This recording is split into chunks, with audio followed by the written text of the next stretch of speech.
that flexibility matrix is the inverse of stiffness matrix for a given set of action and corresponding displacement. ഇനി നമുക്കറിയാം P is equal to K into delta ആണ്, where P is the load, K is the stiffness, delta is the deflection. P is equal to K into delta. അങ്ങനെയാണെന്നുണ്ടെങ്കിൽ രണ്ട് സൈഡിലും K inverse വെച്ചിട്ട് നമ്മൾ എന്ത് ചെയ്യുക, മൾട്ടിപ്ലൈ ചെയ്യുക.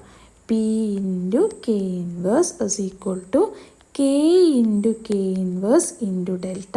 രണ്ട് സൈഡും നമ്മൾ എന്ത് ചെയ്യുക, K ഇൻവേഴ്സ് വെച്ചിട്ട് മൾട്ടിപ്ലൈ ചെയ്യുക. ഇനി K ഇൻറ്റു K ഇൻവേഴ്സ് ചെയ്യുമ്പം അതെന്താണ്, K ഇൻറ്റു K ഇൻവേഴ്സ് എന്ന് പറയുന്നത് 1 ആണ്. സോ നമുക്ക് നെക്സ്റ്റ് ലൈൻ നോക്കുക, K inverse P is equal to delta എന്ന് വരും. കാരണം എന്താ, K ഇൻറ്റു K ഇൻവേഴ്സ് 1 ആയി. So K inverse into P is equal to delta.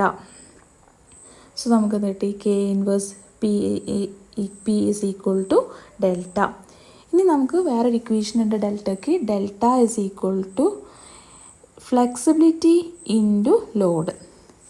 Deflection is equal to flexibility matrix into load matrix. So ആ equation നമ്മൾ ഇവിടെ substitute ചെയ്യാം. ഇവിടെ നമുക്ക് കിട്ടി K inverse P is equal to delta.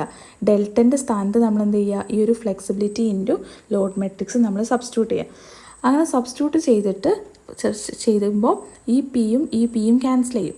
അങ്ങനെ cancel ചെയ്യുമ്പോൾ ബാക്കി എന്താ ഉള്ളത്, K inverse is equal to delta. So from this we can understand that flexibility matrix delta is the inverse of stiffness matrix എന്ന് പറഞ്ഞാൽ delta is equal to K inverse. So ഇതാണ് 3 മാർക്കിന് ചോദിക്കുന്നത്. ഇതിങ്ങനെയും ചോദിക്കും, ഒന്നെങ്കിൽ ഫ്ലെക്സിബിലിറ്റി മെട്രിക്സ് ഇൻവേഴ്സ് ആണ് കാണിക്കാൻ പറയും, അല്ലെങ്കിൽ എന്താണ് ഫ്ലെക്സിബിലിറ്റി മെട്രിക്സും സ്റ്റിഫ്നെസ് മെട്രിക്സും തമ്മിലുള്ള റിലേഷൻ ചോദിക്കും. രണ്ട് ചോദിച്ചാലും സെയിം ആൻസർ ആണ്. Delta is equal to K inverse എന്ന് പറഞ്ഞാൽ flexibility matrix is equal to inverse of stiffness matrix. Okay.